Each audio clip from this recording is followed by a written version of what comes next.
I mean, I don't think anyone, and I mean anyone with a straight face, can tell me that our boy, if you watch the preview after episode 9, we knew Endeavor was going to have some emotional turmoil in the Force. He's going to have to confront himself.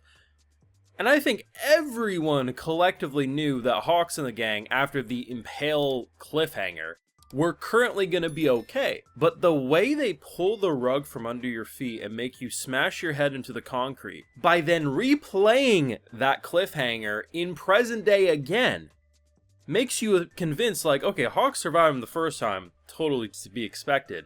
But the way they framed it, Hawks looked like he took the killing blow to protect the suits. Like, that was his game over moment. And when it's Endeavor, and I'm thinking to myself, wait a second, I watched the preview last week. I know he's having an emotional... Oh, that emotional turmoil must be... We'll see from the past in terms of this episode's directing. He rips his arm off. Endeavors him to such a degree that without missing a beat rips his own freaking arm off and makes a flame fist in order to beat this fool senseless.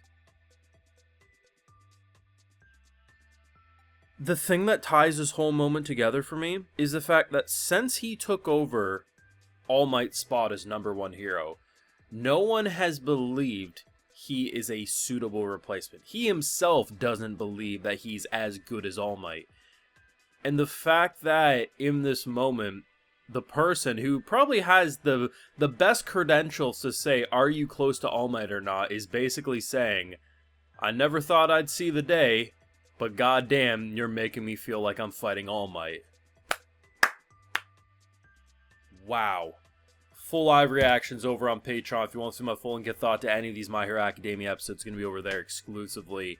The first 15 minutes or so just focusing on all that was spectacular. The Bakugo stuff, equally so. It's just such a perfect endgame. There's no other way to put it. The Todoroki family is the best part of this show. The best part of this story. If you removed even a couple of aspects about this family's dynamic, it would be so much lesser in quality. I don't think many people would argue, even if you personally have a other aspect about this story, a certain character or arc or something like that, that you prefer more, that most people would say that, oh, this is a poorly written or not that impactful family arc.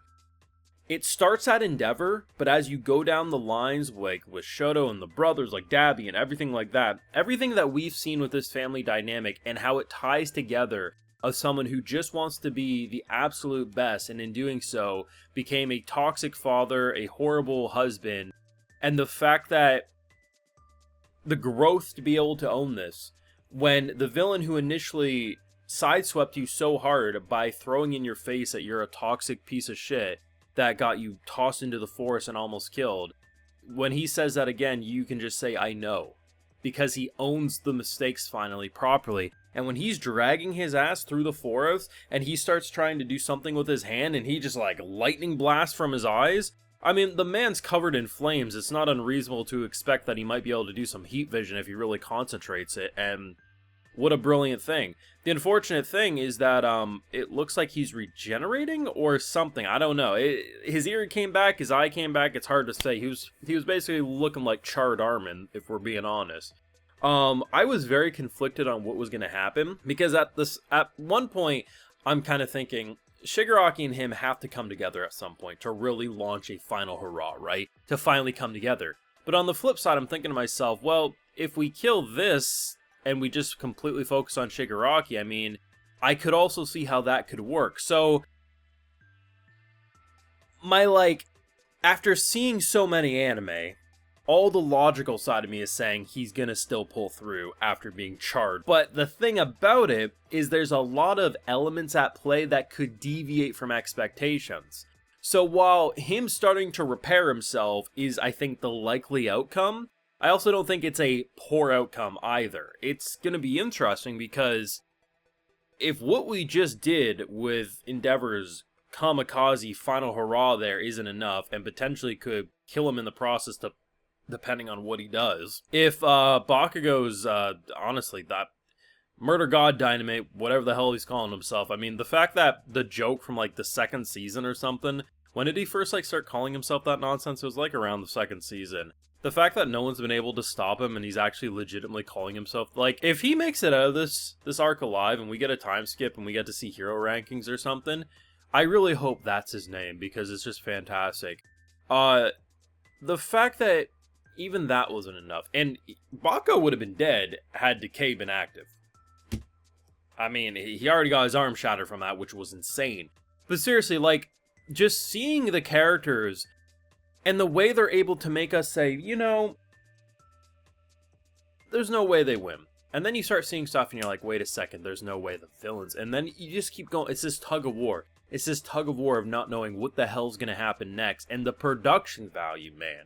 Like, the flames. And I love how for this episode, it was actually all about the flames. On Bakugo's side, it's more explosions and concentrated blasts, but like the gun combination to like his ultimate super move plus Endeavor's like just giant like, he was shining bright like a diamond in the sky, man. It was beautiful. It's so emotional, and I think the best part about both sides, whether it's the Endeavor stuff or the Bakugo stuff, is there's so much history since the beginning of this show with everything.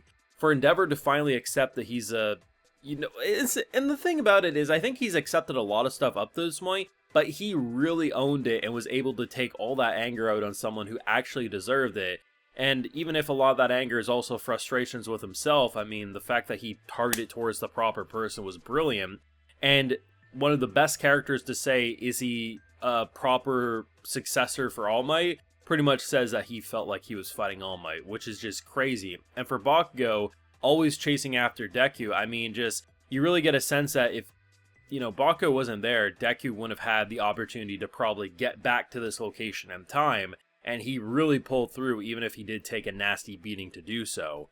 Just brilliant episode. My heart is not going to be able to continue to deal with this stuff. Actually quite like the opening and ending that they played this episode. Visually some interesting things that I saw. Also like the ending song with how it's like they're all like seeping to the bottom of the ocean, right? Like trying to get back up. Great stuff, but let me know what you thought down below, and be sure to leave a like if you enjoyed, subscribe if you're new around here. Of course, ring that bell, and like I mentioned, we got those full live reactions over on Patreon, and hey, while you're over there, I'll also give you a video shout out.